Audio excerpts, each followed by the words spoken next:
sometimes terrify. Theatergoers follow their words, watch their gestures, and observe their facial expressions. The audience gets involved, drawn in, becomes one with the story. You know, the church has a powerful story to communicate, a life-giving message to tell. In his 2002 message for the 36th World Communication Day, Pope John Paul II told us the church in every age continues the work begun on the day of Pentecost, when the apostles, in the power of the Holy Spirit, went forth into the streets of Jerusalem to preach the gospel of Jesus Christ in many tongues. We continue to do that today. But regretfully, at times, the way we tell that story sometimes fails to engage, leaves the hearer untouched, unmoved, indifferent. The church, like theater, communicates best and most effectively when 5 ingredients are present in the engagement. First, those telling the story must themselves be taken up by it. They must embody the story, live it, as Mr. Blair suggested. Second, the church's message is best communicated succinctly, with emotion and color, and in concrete language that people understand and that engages them. Third, the church, like theater, faces competing messages. The church has to light up its marquee, as it were, to entice people to come in, to hear its story, and be transformed by it. Technology can help the church light up its marquee. Fourth, while modern techniques and technology must be incorporated, these important tools are not the message, nor alone can they deliver that message effectively, either on the stage or in the church. They can only assist. And finally, in dioceses and parishes, it is important to create a climate of candor. Let me reflect on each of these 5 points. First, embody the story. You know, David Alvarez became Billy Elliot.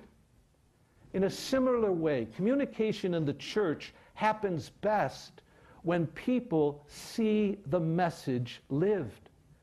Pope Paul VI told us in Evangelii Nuntiandi that modern man listens more willingly to witnesses than to teachers.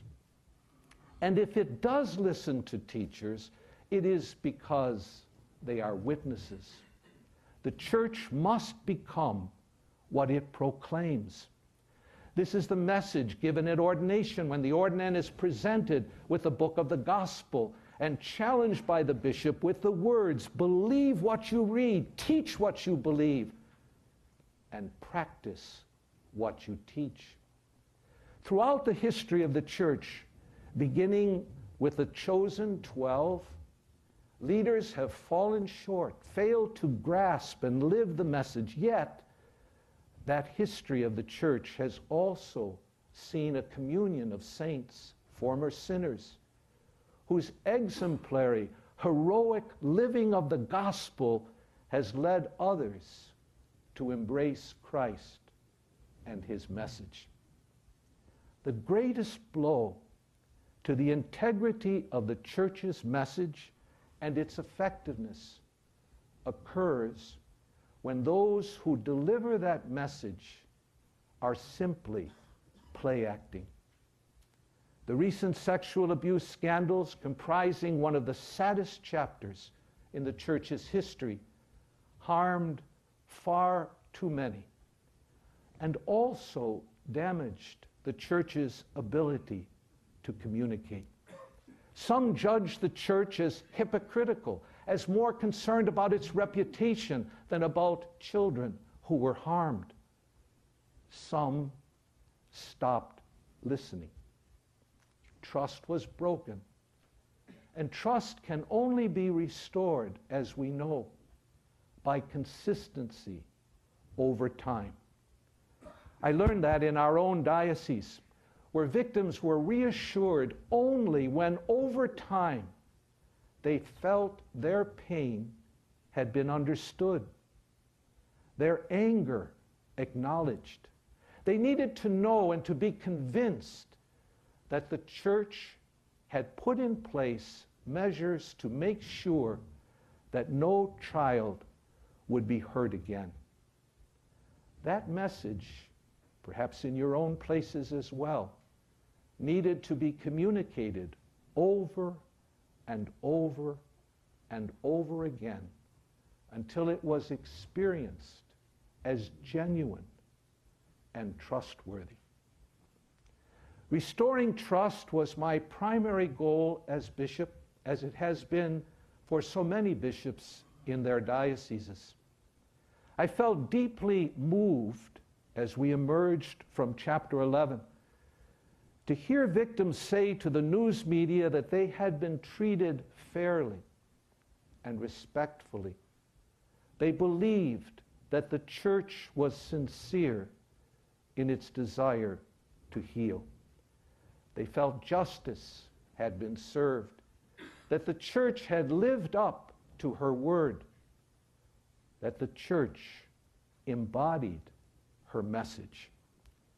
They sensed the church cared. The year of St. Paul, announced by Pope Benedict XVI, concludes next week. After Paul's conversion on the road to Damascus, and by the way, there was no horse in the story, although the pictures always show that horse. It simply says, of course, in the scriptures that he was knocked to the ground. Well, after his conversion, Paul went to Jerusalem, you remember, to speak with Peter. He spent 2 weeks, most likely, learning from St. Peter about Christ, whom Paul had not met before his conversion. Paul had not followed Christ. He had not seen his miracles or heard his words. Yet now he had this insatiable desire to know Christ, what he said and what he did. Paul took on the heart of Christ, sought to imitate Christ, to embody Christ, so much so that Paul could say in time, "It is no longer I who live, but Christ who lives in me." Having taken on Christ, Paul went throughout the Areopagus, preaching Christ, teaching Christ, witnessing Christ. The power of his preaching, of course, came from his identification with Christ. The church will enhance the power of the communication of the good news only to the extent that the church takes on the person of Christ. Conversion underlies communication of the word and makes that communication convincing.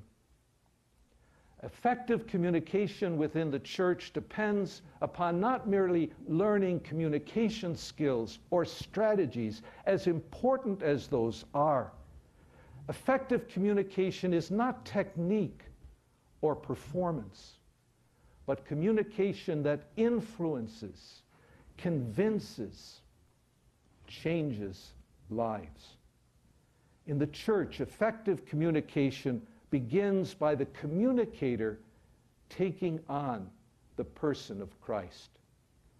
Communio et Progressio says it this way: Christ revealed himself as the perfect communicator through his incarnation.